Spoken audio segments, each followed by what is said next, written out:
जय हिंद दोस्तों।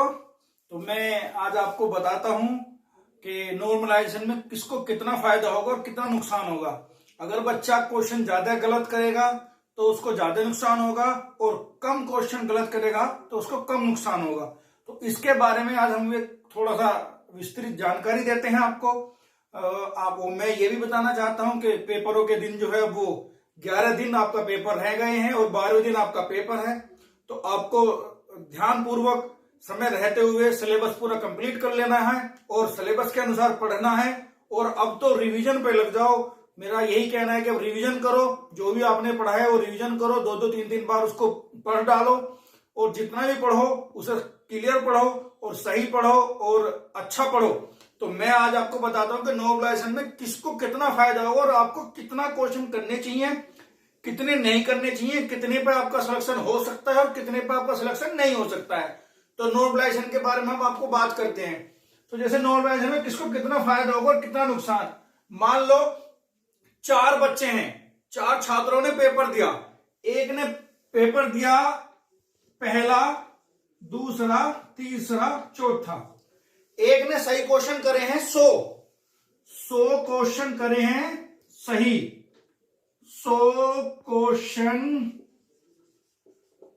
एक ने करे हैं सही और उसने 50 कर दिए गलत, 50 कर दिए उसने गलत और 100 करे हैं उसने सही। दूसरे ने 90 करे हैं सही, 90 करे हैं सही और 60 करे हैं गलत। तीसरे ने 80 करे हैं सही और 70 कर दिए गलत। चौथे ने 120 करे हैं सही और मात्र उसने 4 कर दिए गलत। और 16 क्वेश्चन उसने करे ही नहीं, 26 क्वेश्चन उसने करे ही नहीं। तो अब इसमें किसको कितना फायदा होगा और कितना नुकसान होगा। भाई देखो, सिंपल सी बात है। जिसने 100 क्वेश्चन सही करे, 50 गलत कर दिए, तो अपनी पक्की बात है, पहले तो आपको यह करना पड़ेगा, क्योंकि जिसके 100 क्वेश्चन सही हैं 1/4 की मार्किंग है, तो उसमें 100 क्वेश्चन का मतलब है 200 आपके 200 नंबर हो गए। 50 का मतलब है आपको, क्योंकि 1.4 की मार्किंग है, तो आपको 12.5 क्वेश्चन आपके सही में से कट गए, क्योंकि गलत का बनता है 1/4 इजिकल टू 12.5। तो 100 में से आपके 12.5 और काट दो, तो आपके बचे हैं 87 पॉइंट इतने इक्वल टू 2। तो आपके इतने क्वेश्चन तो हो सही। अब नॉर्मलाइजेशन क्या होगा, क्योंकि आपने 150 क्वेश्चन पूरे करे और आपने गलत करे हैं उसमें 50, तो आपने गलत की जो डेंसिटी है वो ज्यादा करी है, उस अनुसार आपको नॉर्मलाइजेशन भी कम मिलेगा।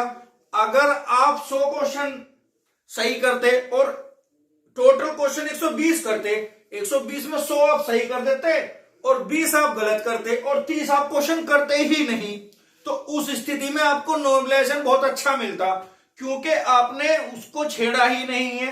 तो ना तो वो नेगेटिव में जाता ना पॉजिटिव में, बट नॉर्मलाइजेशन में आपको पॉजिटिव अंक मिलते, वहां आपको नॉर्मलाइजेशन ज्यादा देखने को मिलता।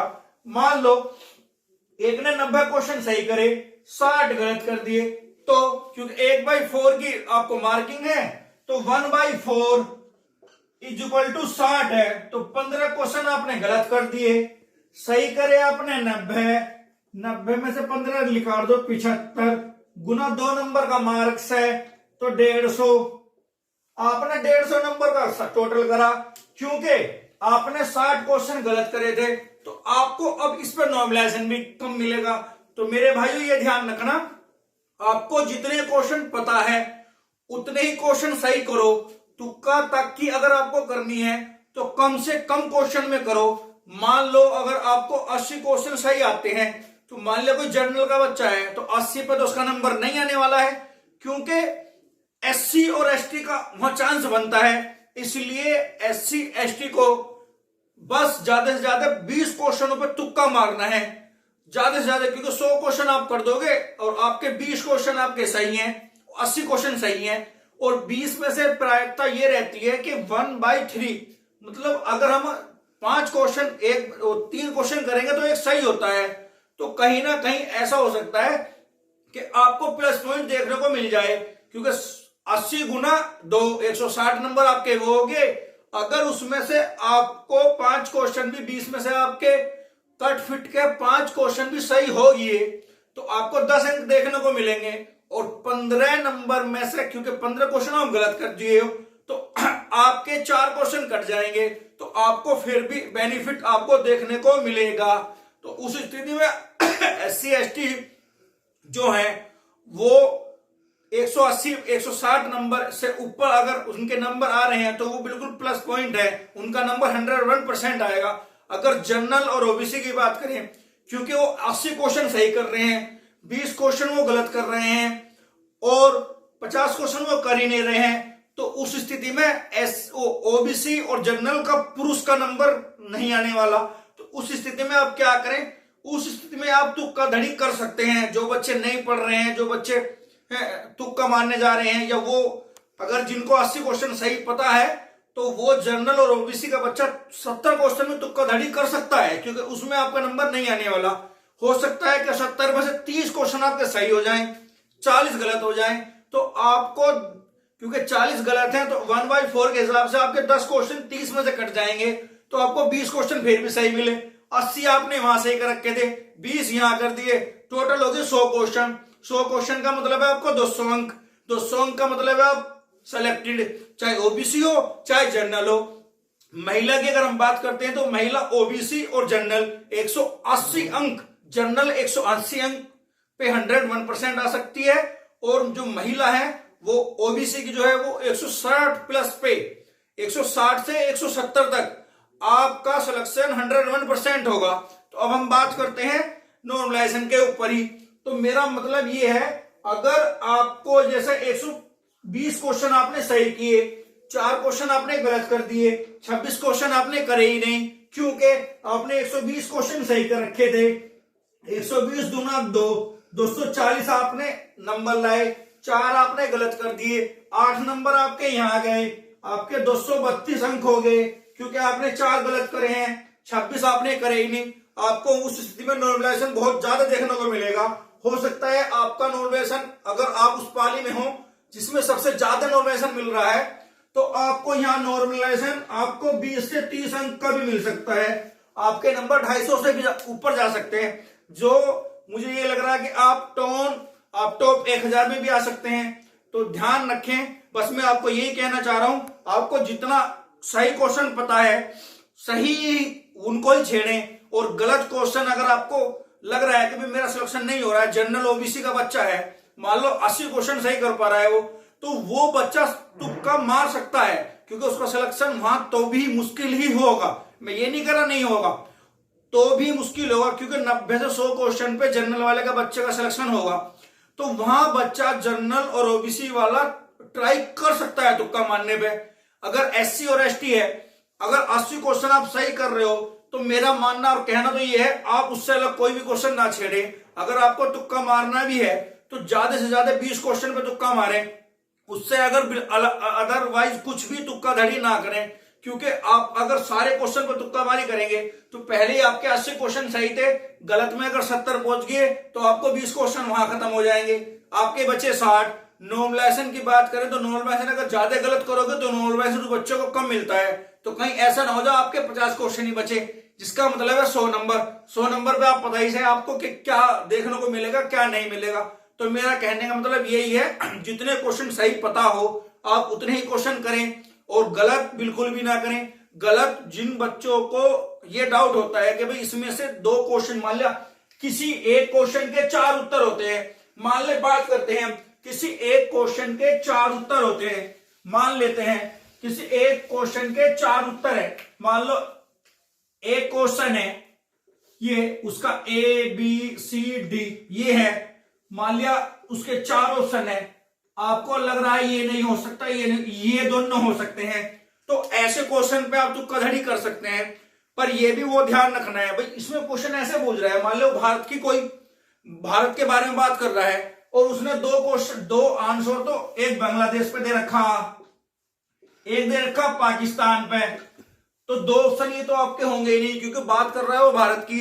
तो भारत में ही अगर दो हैं तो उनपे आप तुक्का मारी कर सकते हैं। ऐसे क्वेश्चन पे आप तुक्का मारी करें, ऐसे क्वेश्चन पे तुक्का मारी ना करें जिसमें चार ही पूछ तो आप भारत में सवाल, उत्तर दे रखे बांग्लादेश, नेपाल, पाकिस्तान और क्या नाम है कहीं और का, तो उसमें ये ध्यान रख लेना कि जिसमें चारों ही आपको पता नहीं है, जिसको आप समझ नहीं रहे हैं, उसको आप बिल्कुल ना छेड़ें, उस पर तुक्का धड़ी ना करें। उसी पे तुक्का धड़ी आपको करनी है जिसमें आपको यह डाउट हो रहा है कि इसमें पहला हो सकता है या दूसरा, या तीसरा हो सकता है या चौथा, या बी सी हो सकता है, या ए और डी हो सकता है। जिसमें आपको दो आंसरों पे डाउट है उसी में तुक्का धड़ी करें। अगर तीन पे भी डाउट है तो तुक्का धड़ी आप बिल्कुल ना करें। मेरा यही कहना है कि अधिक से अधिक सवाल सही करें, गलत बिल्कुल ना करें। अगर आपको तुक्का मारना है तो 10 से 20 क्वेश्चन पे तुक्का मारना है, और अगर आपके कम क्वेश्चन सही हैं, मान ले 40 इसके सही हैं, उसका नंबर दो तो भी नहीं आना, तो आप भैया 150 पे तुक्का धड़ी कर सकते हैं। हो सकता है बाई चांस आपका नंबर कहीं पड़ जाए। तो मेरा यही कहने का मतलब है कि नॉर्मलाइजेशन उस बच्चे को ज्यादा मिलेगा जो बच्चा सही की प्रायिकता ज्यादा रखेगा और गलत की कम रखेगा। जो बच्चा सही ज्यादा करेगा, गलत कम करेगा, और जितने क्वेश्चंस को नहीं पता उतने वो छोड़ देगा, उस बच्चे को नॉर्मलाइजेशन जो है वो 30 से 50 अंक तक का देखने को मिल सकता है। और जैसे हम बात करते हैं 2019 में, उसमें नॉर्मलाइजेशन 70-80 नंबर तक का भी मिला था।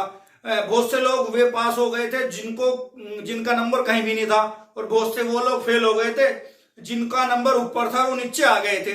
क्योंकि नॉर्मलाइजेशन में ऐसे ही मिलता है, जो बच्चा ज्यादा गलत करता है उसको नॉर्मलाइजेशन कम मिलता है, जो बच्चा सही करता है गलत कम करता है उसको नॉर्मलाइजेशन ज्यादा मिलता है। तो मेरा यही कहने का मतलब है, अगर आपको नॉर्मलाइजेशन का फायदा उठाना है तो कृपया करके गलत क्वेश्चन कम करें, सही पे ज्यादा ध्यान दें। और तुक्का धड़ी पे बात करते हैं तो बस अगर किसी को डाउट है कि ए बी हो सकता है इसका, सी डी हो ही नहीं सकता, तो ऐसे पे तुक्का धड़ी करें।